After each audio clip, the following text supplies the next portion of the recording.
There is one setting on your credit card account that saves the average American $1,200 a year. It is not a sign-up bonus. It is not a points hack.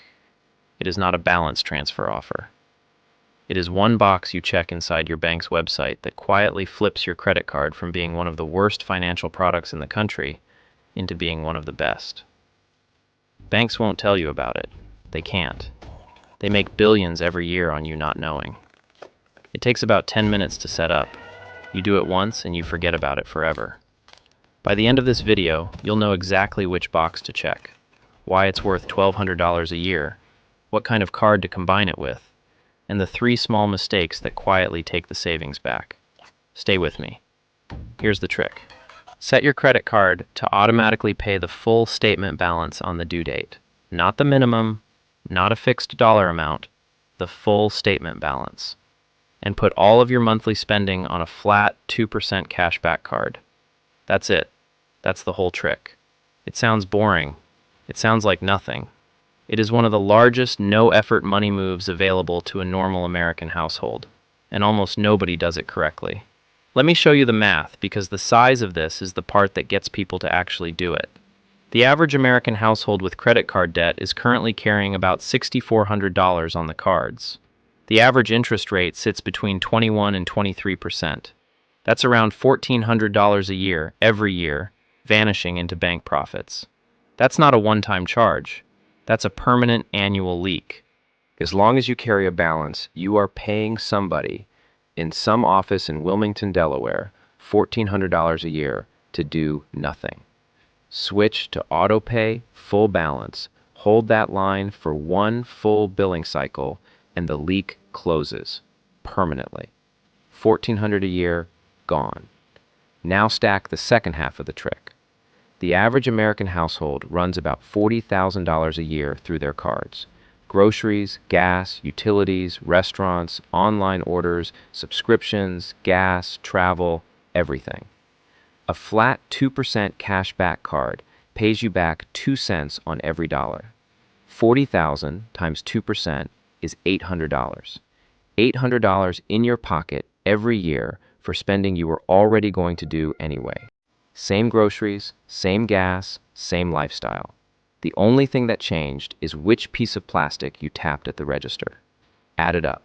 $1,400 saved on interest, $800 earned in cash back. That's $2,200 a year. The reason the title of this video says 1,200 is that we're using a conservative average. Most people watching this aren't carrying the full 6,400 and aren't running the full 40,000 through their card. The midpoint for a typical American household is right around 1,200 a year. 1,200 a year from one autopay setting and one card swap. So why doesn't anyone tell you this? Because banks make money 2 ways from credit cards. The first is interchange, the small percentage fee they charge merchants every time you swipe. They keep that whether you pay your bill in full or not. The second is interest, and interest is, by an enormous margin, the more profitable of the two. The credit card industry collected over $130 billion in interest and fees from American consumers last year. That number is roughly the entire profit of the U.S. banking sector's consumer arm, built on one thing: people not paying their statement in full. If you ever wondered why banks make it so easy to pay the minimum, why the minimum is highlighted on the bill in big text, why the autopay default option is minimum payment and almost never statement balance, now you know. The default settings of the entire system are designed around you not flipping the box we're about to flip. Let me walk you through how to actually set it up. Step 1. Log into your bank's website or app. Find the autopay or automatic payment section under your credit card account. Most banks bury it 2 or 3 menus deep. It's usually under Payments or Manage Card or Account Services. Step 2. Set up automatic payments. Choose the option that says Statement Balance or Current Statement Balance or Balance in Full. Do not choose minimum payment. Do not choose a fixed amount. Do not choose current balance. That's a different thing, and it can pull money before you've had time to verify the bill. Statement balance is the right one. Step 3. Set the payment date as the due date. Not a few days early, the due date itself, or 1 day before.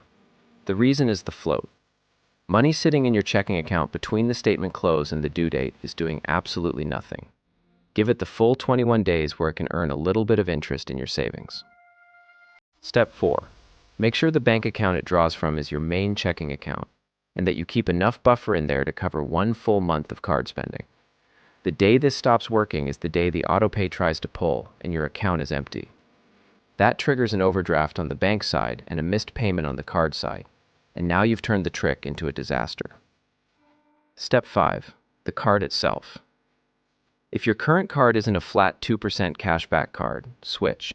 Citi Double Cash, Wells Fargo Active Cash, Fidelity Rewards, Synchrony Premier. All of them give a flat 2% on everything. No annual fee, no rotating categories, no points game. You don't need to think about what category you're spending in. You don't need to track quarterly bonuses. 2% on everything, every time, automatically. If you're a heavier spender on groceries and gas, a tiered card like the Amex Blue Cash Preferred can pay 6% on groceries and 3% on gas, but it carries an annual fee, and the rules are more complicated.